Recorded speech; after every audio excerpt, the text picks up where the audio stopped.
y está en Números capítulo número 28. Por favor, búsquelo.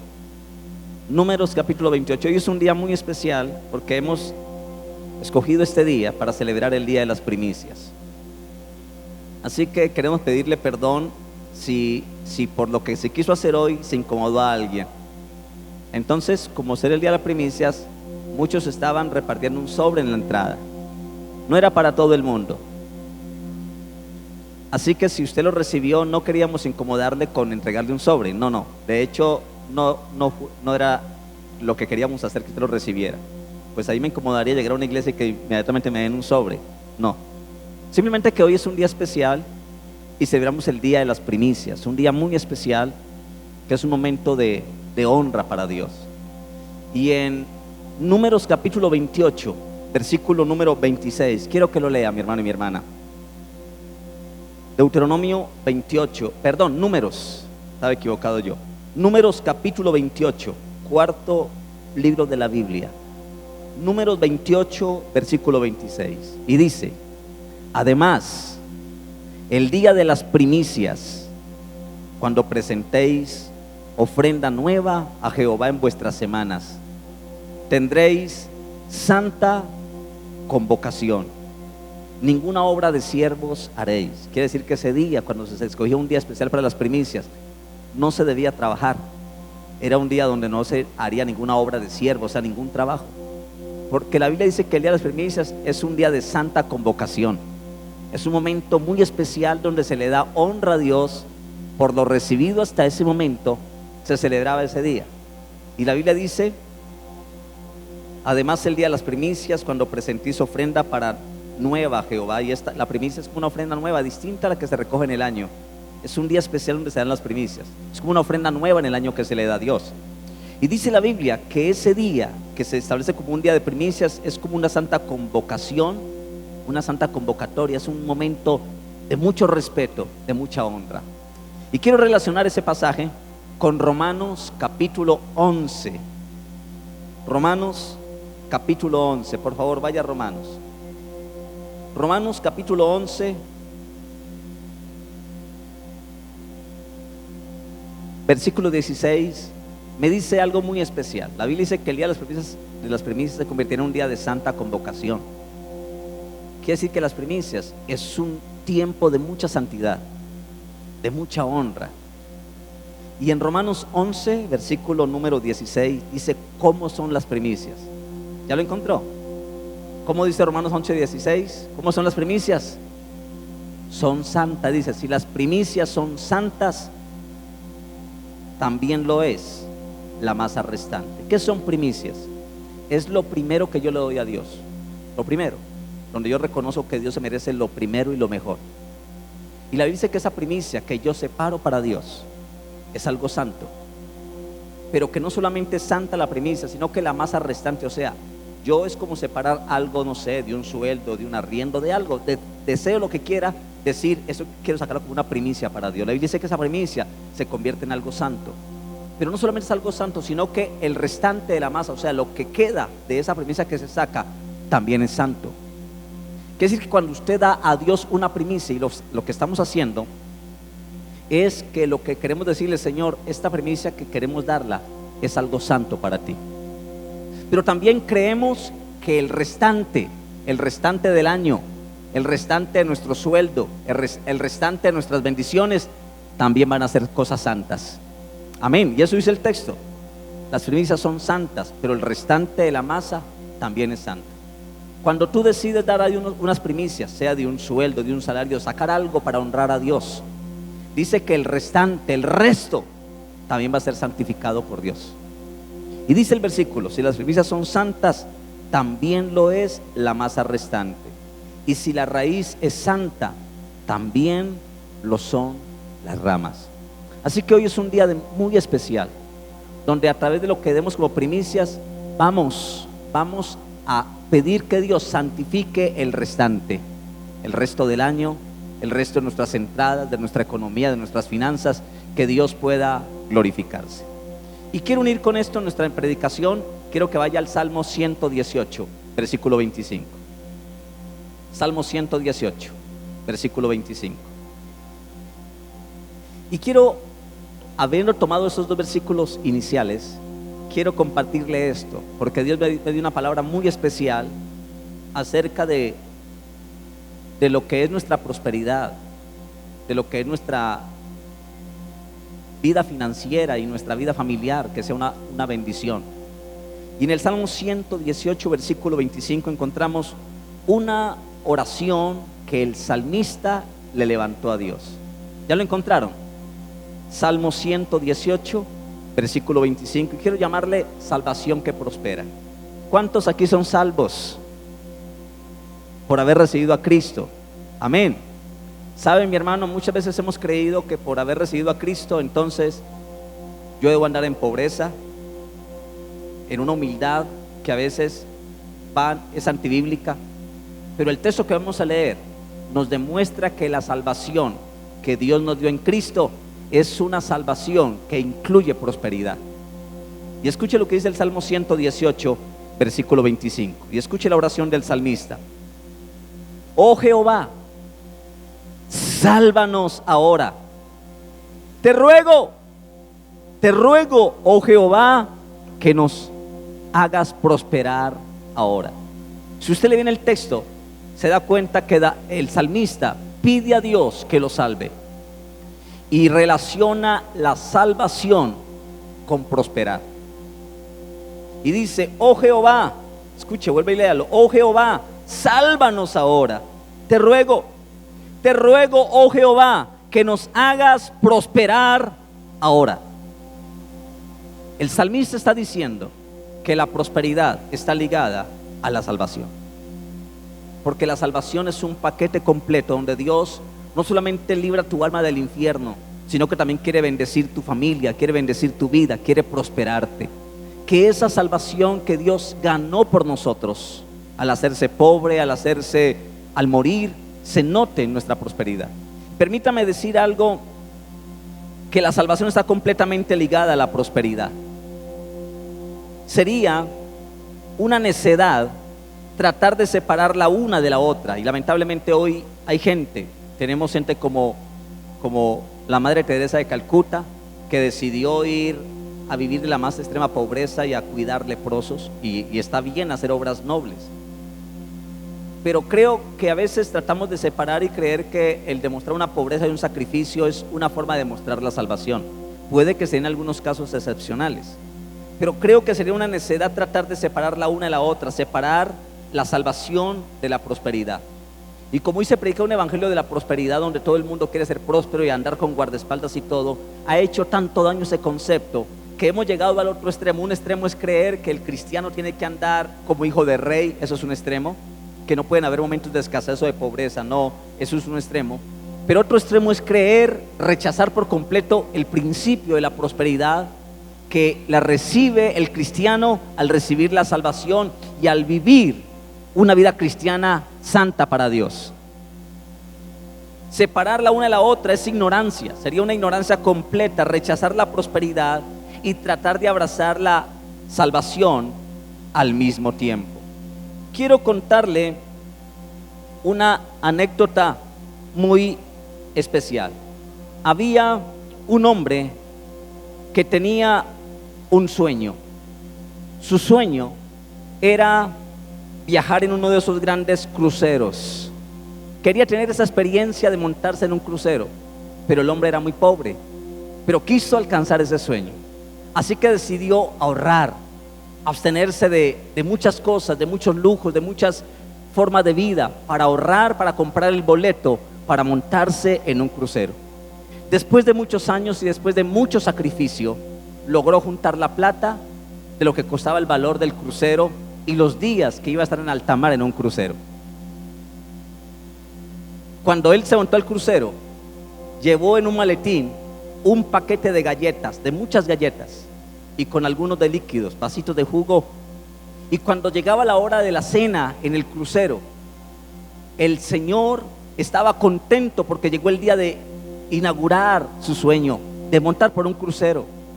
Pero él creía que solamente el boleto le alcanzaba para el pasaje y no para las cenas que daban en los lujosos buffets del crucero. Así que cuando llegaba la hora del almuerzo y de la cena, este hombre se quedaba sorprendido al ver los manjares que servían en ese crucero.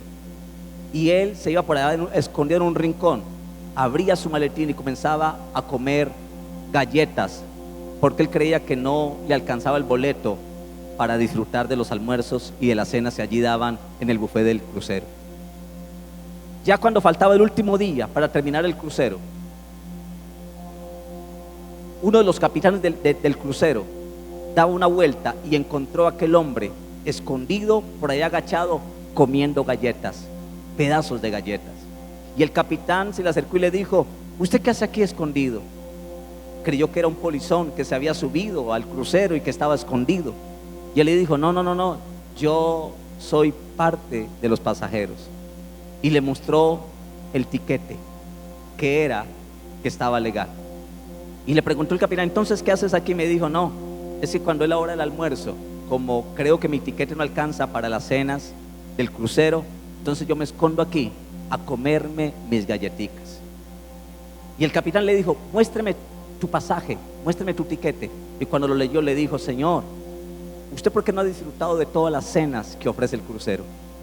El tiquete que usted compró le da los derechos para disfrutar de todo lo que en el crucero se da, las diversiones, los juegos, la comida, todo. Hoy se termina su crucero y usted no disfrutó a plenitud todo lo que incluía su tiquete. Y yo creo que esa es la experiencia que muchos de nosotros como cristianos hemos vivido. Esto mismo le está pasando a muchos creyentes hoy en día. El precio, mi hermano, para disfrutar de las bendiciones de Dios ya fue pagado por Cristo en la cruz.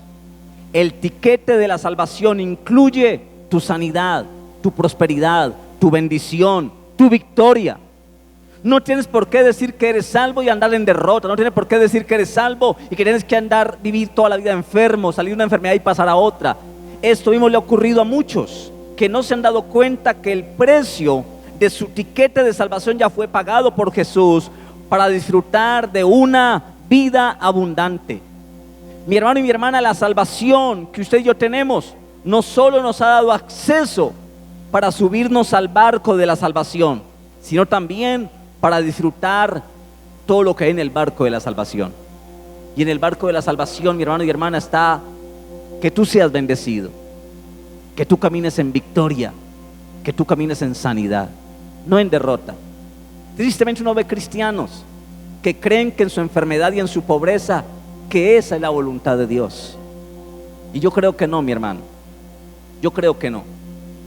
Creo que hoy hay muchos creyentes escondidos por ahí, en rincones de la vida, comiendo galletas y migajas como este hombre de este crucero. Mientras el banquete de la prosperidad junto con el paquete de la salvación está servido por Dios, muchos no disfrutan del paquete de la bendición que Dios compró para nosotros cuando murió en la cruz del Calvario. Y quiero que leamos un versículo, por favor. Quiero que le quede como algo muy grabado en su corazón. Romanos capítulo 8, versículo 32. Si esto le queda claro a usted, te aseguro que su forma de pensar con el tema de la salvación en su vida cristiana va a cambiar por completo. No que se vaya a un extremo, porque los extremos son malos, un extremo lleva a otro extremo, sino que comprenda lo que es la salvación. Creo que cuando Dios decidió salvarnos, pensó no solamente en salvar tu alma del infierno y el castigo eterno, pensó en tu bienestar aquí en la tierra. Y escuche lo que dice Romanos capítulo 8, versículo 32. ¿Ya lo encontraron? Y dice la Biblia: el que no escatimó ni a su propio Hijo, sino que lo entregó por todos nosotros, ¿cómo dice? ¿Cómo no nos dará también con él qué? Todas las cosas. La Biblia me está diciendo que cuando Dios me dio a Cristo como mi Salvador, también me dio con él todas las cosas. Quiere decir que en el tiquete de la salvación que Cristo me trajo, estaban incluidas todas las cosas buenas, todas las bendiciones del cielo estaban incluidas. La Biblia dice que si Dios no escatimó a su propio Hijo, sino que lo entregó por todos nosotros, ¿cómo no nos va a dar también con él todas las cosas? ¿Lo está entendiendo, mi hermano? Con Él están incluidas todas las cosas, y todas las cosas tiene un solo significado. ¿Cuál es? Todas las cosas. Todas las cosas. Necesitamos, mi hermano y mi hermana, saber que Dios está interesado en que tengamos todo lo que necesitamos en la vida, todo lo necesario para cumplir nuestro propósito. Nos quejamos demasiado por el coronavirus, por el sistema, por la economía, por la subida del dólar, y a veces pasamos toda la vida quejándonos de la crisis del mundo. Pero quiero decirle algo: nosotros no estamos en crisis, nosotros estamos en Cristo Jesús. Amén. Esa es la gran diferencia. La gran diferencia. Y cuando yo recibo el tiquete de mi salvación, la Biblia dice que en ese tiquete estaban incluidas todas las cosas buenas: tu sanidad, tu libertad, tu prosperidad, tu familia bendecida, estaba incluida allí. Amén. El anhelo de Dios, mi hermano, no es ver a un cristiano salvo, que va a la iglesia, que ofrenda, pero que toda la semana y todo el mes se la pasa mal, teniendo que empeñar sus cosas. Yo no creo que esa sea la voluntad de Dios. Hay momentos de prueba, claro, momentos de dificultad, claro que sí, que forman el carácter, por supuesto. Pero creo que el cristiano debería entender que nuestra salvación, dada en Cristo Jesús, nos incluyó todas las bendiciones del cielo para nosotros. Que hay llaves que abren esos cielos. El ofrendar, el diezmar, el hacer un momento de primicias, son llaves. La Biblia dice, cuando yo traigo mi diezmo, la Biblia dice, si no os abriré las ventanas de los cielos. Quiere decir que son como llaves que abren los cielos, que a veces se cierran. Hay principios de obediencia. De la Biblia dice que todo lo que el hombre sembrare, eso va a recoger. Amén. Quiero explicarle lo que significa la palabra salvo. Por eso le he llamado este tema cortico: salvación que prospera. La palabra salvación es una palabra griega que en su término etimológico es la palabra sozo. Eso quiere decir en griego la palabra salvación, sozo. Y esa palabra sozo significa que es salvación, significa ser salvo o librado del pecado. Sozo, que significa salvación en griego, significa ser salvo o ser librado del infierno y de la muerte eterna. Y hasta ahí nosotros entendemos la salvación. Creemos que la salvación es librarnos del pecado, librarnos del infierno y de la muerte eterna. Y ahí está bien, no está mal esa interpretación. Pero nos quedamos cortos con el significado de la palabra sozo en su término etimológico. También la palabra salvación en el término griego sozo significa ser librados de la enfermedad, ser salvados de la enfermedad, ser librados del temor. Sozo significa ser salvos o librados del peligro, ser librados del dolor, ser librados y salvados del sufrimiento. Y escúcheme, ojo, escúcheme, eso es lo que significa la palabra sozo. Significa ser salvados o librados de la pobreza. Eso quiere decir en su término de verdad la palabra sozo, a la cual hablamos siempre de salvación, de que soy salvo. Pero esa palabra incluye no solamente ser salvo del infierno, del pecado, ser salvo de la enfermedad, ser salvo del miedo, ser salvo del sufrimiento, del dolor, y ser salvo de la pobreza. Amén. Tenemos mucho más de lo que hemos creído la mayoría de nosotros por mucho tiempo. Hemos creído que la salvación solamente es ser librado del infierno, y gente dice, no, yo con que sea salvo, no importa que algún día Dios me salve, no importa si mi vida está llena de problemas y de fracasos, con tal que algún día Dios me salve. Y hemos malinterpretado, nos hemos quedado con una parte del significado. Y quiero terminar con algo muy especial. Quiero que vaya a Gálatas capítulo 3 versículo 13. Gálatas capítulo 3 versículo 13 y versículo 29. Gálatas, según Deuteronomio 28, que lo vamos a leer ahora, la pobreza está dentro de las maldiciones de Dios, que Dios habló. Quiere decir que dentro de las maldiciones que Dios determinó, incluye la pobreza en todos sus niveles: pobreza espiritual, financiera, pobreza familiar, pobreza emocional, pobreza la que quiera. Y de esa maldición, de la cual hace parte de la pobreza en todos sus niveles, la Biblia dice que cuando Cristo murió en la cruz, murió de la maldición de la ley, que incluye la maldición de la pobreza. Escuche lo que dice Gálatas 3:13. ¿Ya lo encontraron? Gálatas 3, versículo 13 dice: Cristo, ¿qué hizo? Nos redimió de la maldición de la ley, hecho por nosotros maldición, porque está escrito: maldito todo el que es colgado en un madero, en una cruz. Cuando Cristo murió en la cruz, con su muerte en la cruz, nos redimió de la maldición de la ley. Y la maldición de la ley era que cuando yo desobedecía la ley, los estatutos, los mandamientos, entonces la maldición de la pobreza caía sobre mí. Nadie puede obedecer la ley. El único que obedeció la ley fue Jesucristo. Cristo murió en la cruz para redimirnos de la maldición de la ley. ¿Qué traía el quebrantamiento de la ley? Maldición. Maldición que incluía la pobreza en todos sus niveles. Nadie, ni Pablo, ni María, ni Abraham, ni Moisés, ni Noé, nadie cumplió la ley. Entonces la ley se convirtió en una maldición porque nadie la podía cumplir. Y si alguien cumplía 9 mandamientos y quebrantaba uno, se hacía culpable de toda la ley. Así que nadie podía cumplir la ley. Y por no cumplir la ley, entonces el ser humano estaba bajo maldición. Cristo vino a cumplir la ley por nosotros. Y cuando Él murió en la cruz, nos quitó con su muerte la maldición de la ley. Y dentro de la maldición estaba la pobreza. Cuando la Biblia dice: Cristo nos redimió de la maldición de la ley, hecho por nosotros maldición, porque escrito está: maldito todo el que es colgado en un madero.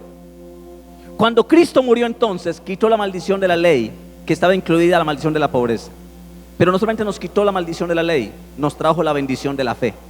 Versículo 29 de Gálatas 3. Versículo 29 dice: y si vosotros sois de Cristo, ciertamente linaje de Abraham sois, y herederos, ¿qué? Según la promesa. Wow. La Biblia dice: cuando yo recibo a Cristo, entonces cuando yo creo que Cristo murió por mi pecado y murió para salvarme, entonces cuando creo, la maldición de la ley es quitada de mi vida. ¿Aló? Quiero que entienda esto, mi hermano, porque muchos están enfermos porque han creído en la maldición de que merecen estar enfermos. La Biblia dice que cuando yo creo en Cristo, por la fe en Él, y decido obedecer no la ley, sino a Dios, entonces la Biblia dice que la maldición de la ley es quitada. Y ahora entonces me convierto, dice el versículo 29, me convierto en un hijo de Dios por medio de Cristo. Y si vosotros sois de Cristo, ciertamente linaje de Abraham sois, y herederos, ¿qué? Según la promesa. Para entender eso, tiene que ir a Génesis 12, 1 al 3. Génesis 12, 1 al 3 habla de qué promesa yo soy heredero, según la promesa. En Génesis 12, 1 al 3 encontramos la promesa que Dios le dio a Abraham. Dice: bendeciré a los que te bendijeren, y a los que te maldijeren maldeciré, y serán benditas en ti todas las familias de la tierra. Quiere decir que Cristo me quitó la maldición de la ley, que incluía el pecado, y en vez de eso me hizo heredero de las bendiciones de Abraham. Quiere decir que usted y yo, mi hermano, somos herederos de bendiciones. Oh, usted no me está entendiendo, mi hermano. Se lo digo una vez más: usted y yo, que hemos creído en Cristo, somos herederos de las bendiciones de Abraham. Amén.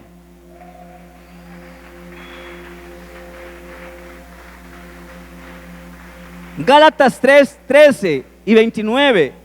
Eso significa que por ser salvos hemos sido redimidos de la maldición de la ley. Y quiero que vaya a Deuteronomio ahora sí. Porque si usted, Deuteronomio 28, versículo 15 en adelante, no lo vamos a leer todo, pero Deuteronomio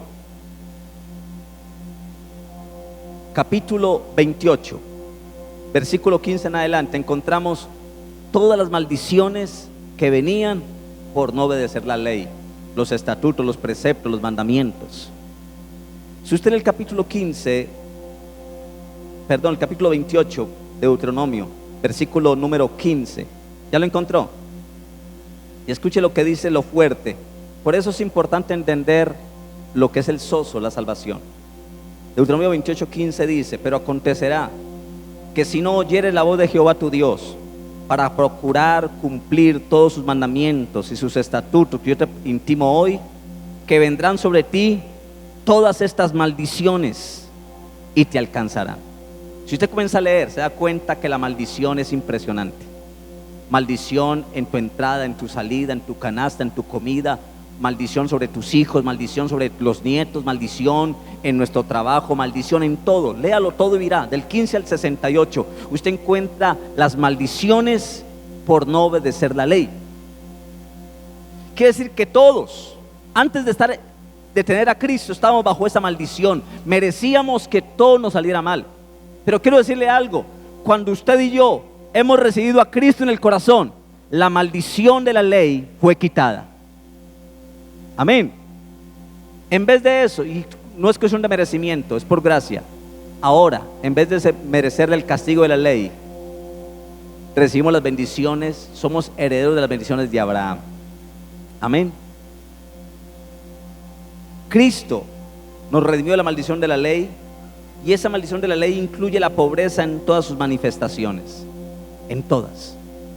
Ahora, dice la Biblia que somos herederos de una promesa extraordinaria, que la Biblia la llama la promesa del Espíritu Santo. Y quiero terminar con eso. Gálatas 3:29 una vez más dice: y si ahora sois de Cristo, ciertamente el linaje de Abraham sois y herederos de la promesa. ¿Cuál era la promesa? Una promesa espiritual, una promesa de la fe, que incluía liberación. Por tanto, mi hermano y hermano, yo quiero invitarle hoy que celebramos este día de primicias como un día santo, como un día donde lo que yo le presento a Dios es santo, pero el restante de aquella masa, si alguien dijo: yo voy a sacar de mi sueldo, voy a sacar de mi prima o de mis vacaciones, o no sé qué, quiero sacar algo, lo mejor para Dios. La Biblia dice que eso que tú separas es santo, pero que también el restante, lo que queda de eso que tú sacas, también es santo.